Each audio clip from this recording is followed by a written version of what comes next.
Hey guys, it has been forever. I have not really contributed to YouTube for a while, so I figured I should do something that I'll have a video on. I got this powered fin motor on Amazon, and it's pretty freaking awesome. I have it on my paddleboard already, and this one is going to be for my wife's inflatable kayak. It's about 200 bucks, just under that, and 24 volts. It works freaking great. So this is everything, and it even comes with all the installation hardware, which is really awesome. So you don't really need anything other than a drill to get it done. So let's do it.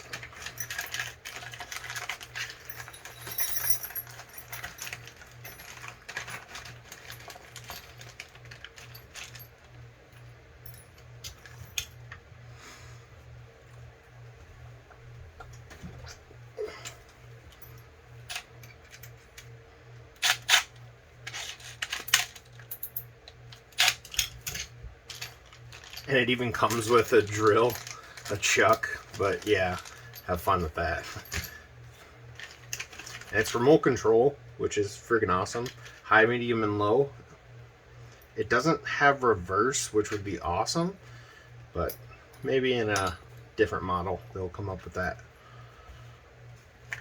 So first thing I do is unscrew this guy so you can get the freaking wires out of there. I don't understand what they were thinking on that one, but it doesn't come with the Allen key for those screws, just the other screws, which is dumb.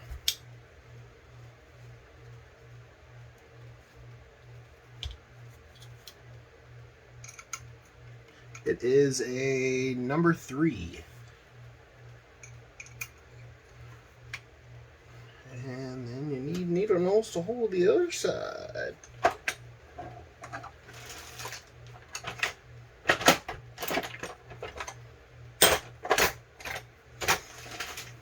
Or something.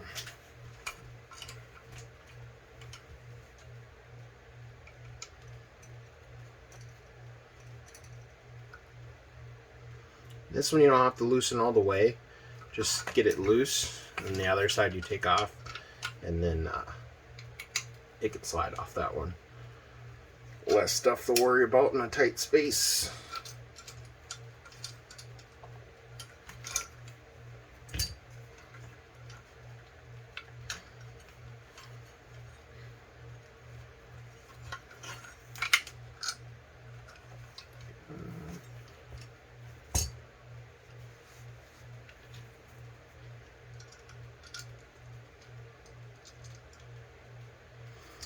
So we're going on a 3-day kayaking trip, and just want to make sure we can make it to our destinations in the day. So this will just be backup, but it's a very welcome backup for not a lot of money. Especially if it gets really windy. We'll be on a river going with the current, but if the wind's blowing the opposite way, life kind of sucks sometimes.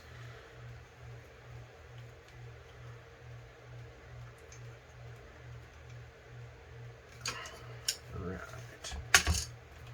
Good to go.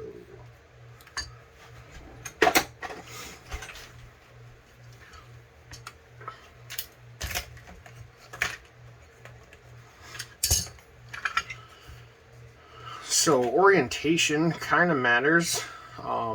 I'm going to put it this way. That's the top of the fin here. I'm going to put it so that it doesn't hit, which is probably going to be all the way at the bottom, it looks like. Booyah. And you want to make sure your angle is straight. You can do your research on if it should be angled up or down, but it's not like you're getting on plane with this thing, so I think it'll just be fine pointing straight out. Right about there.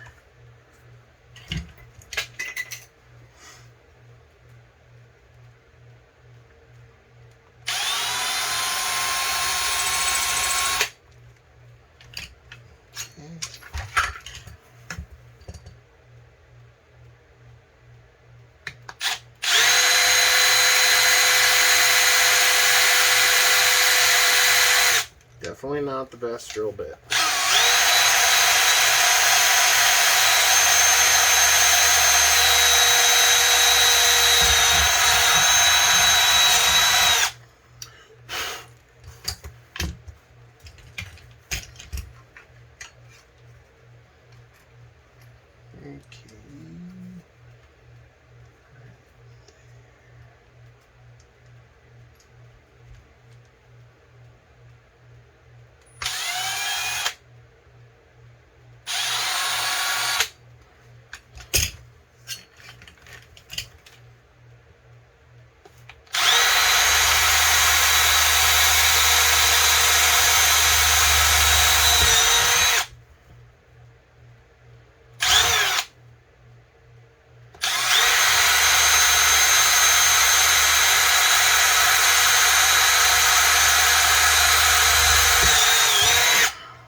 And there we go.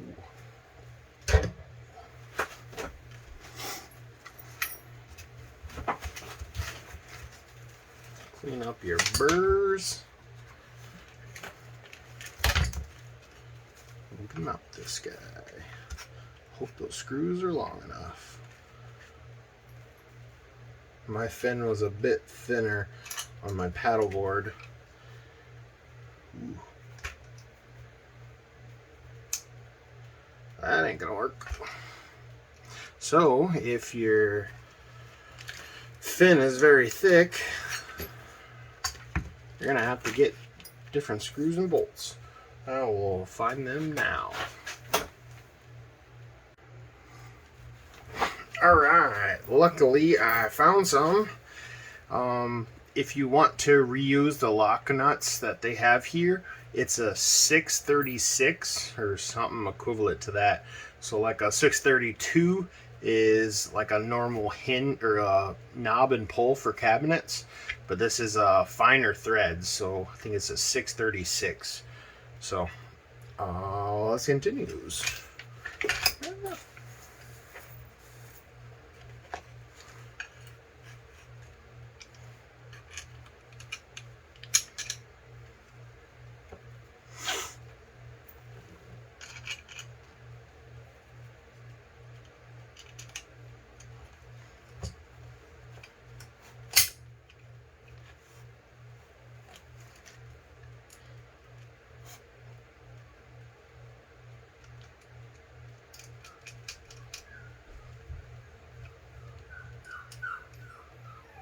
I don't know if you can hear my dog whimpering. Mom just went outside, and they are definitely mama's boys. So he is just freaking whining out there.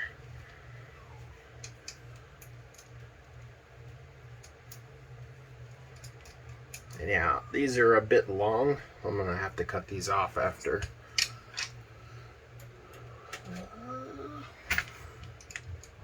Dang it.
You want to get them fairly tight, but you don't have to go too crazy. It is a lock washer or a lock nut, so it's gonna hold. Alright, let's see how strong my pliers are.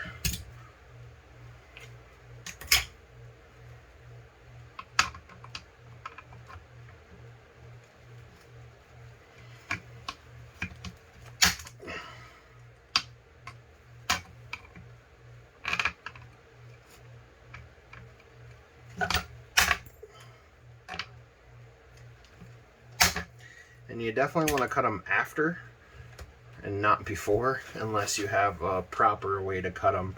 Otherwise, it's going to be really hard to get your nut on. Yeah. Alright, we are almost there. So they give you these bullet connectors, but I am not going to use those. So we're going to cut them off and solder the appropriate end on that I typically use, which is a XT90.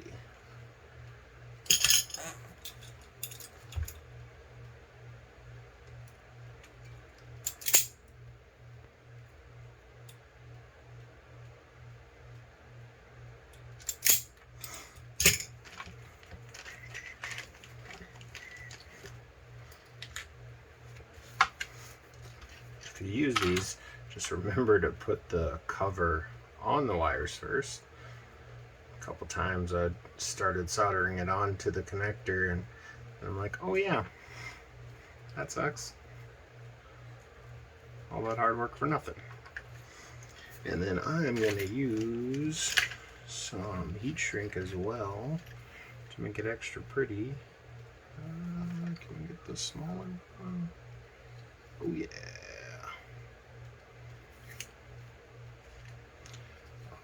We should use the big one. We do. And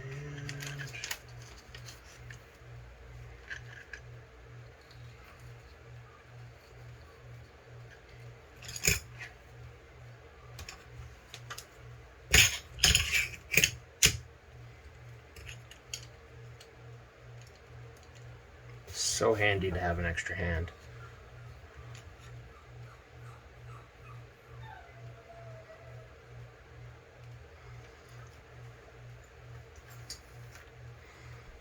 Get these tinned up and ready to solder on.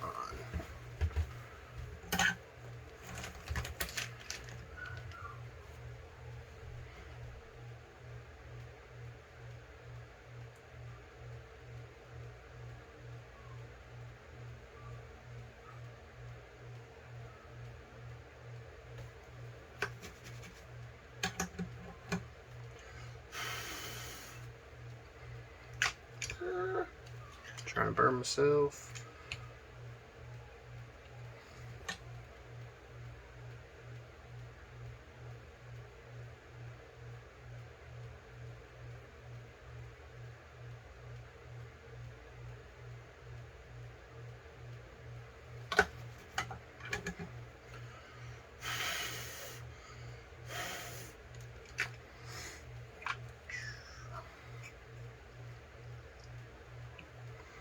And I typically do the male side on things, or the load, and then on the battery itself I use the female, so less likely of anything arcing on it.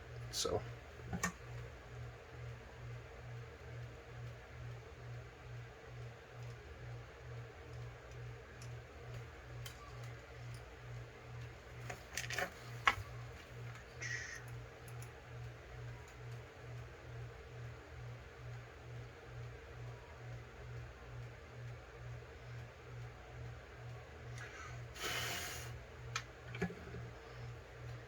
yeah, if you tin both sides, then you don't have to use solder when you're hooking it together for the most part.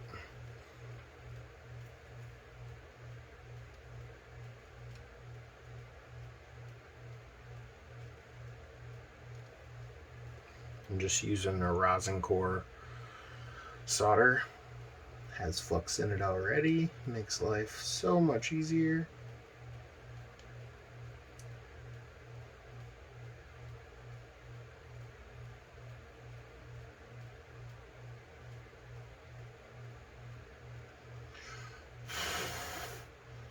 And make sure you get your poles right. Positive and negative. Otherwise that'd be bad.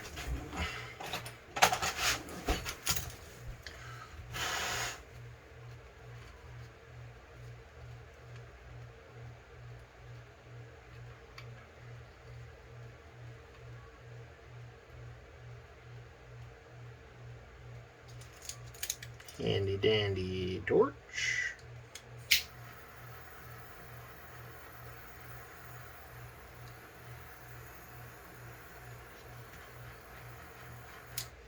Booyah.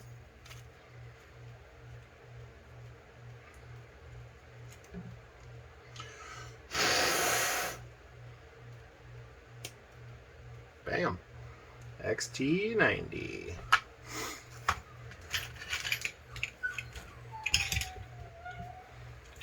Alright, now I'll grab my battery box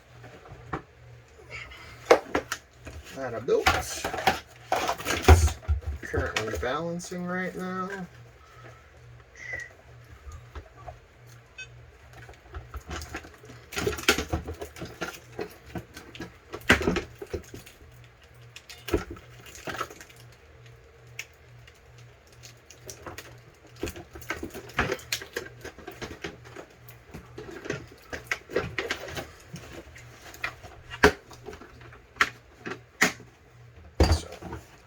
There's my sweet battery box that I made.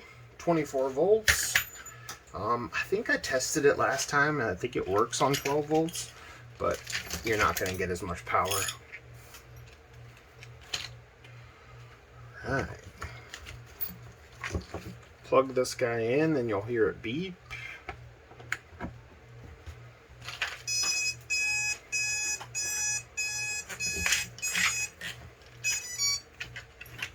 And the remotes are already ready to go.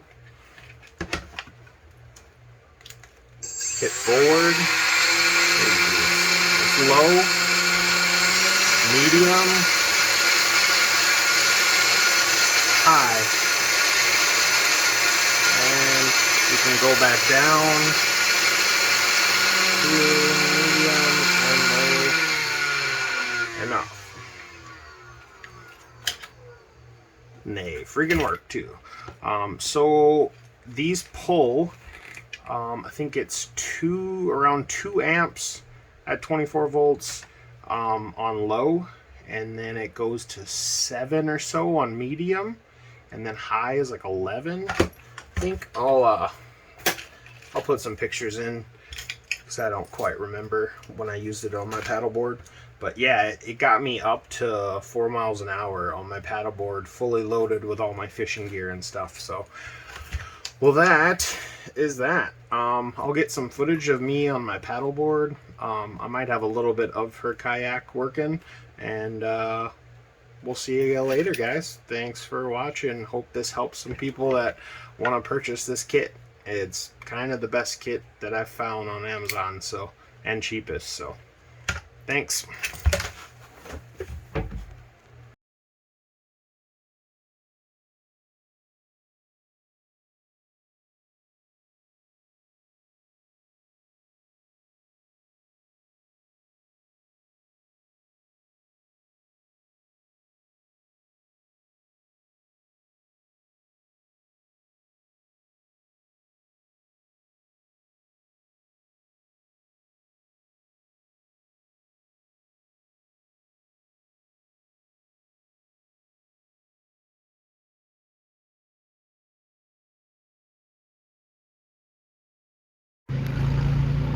Powered motor test 1. Oh yeah. Low. Medium. Jesus Christ. I can't hold it. High. Oh yeah. That's moving. And it's only pulling 12 amps.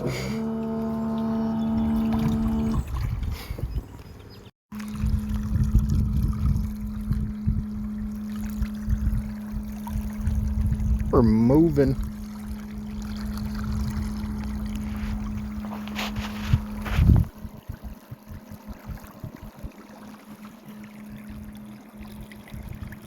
Just cruising right along. That was pretty sweet. Not gonna lie.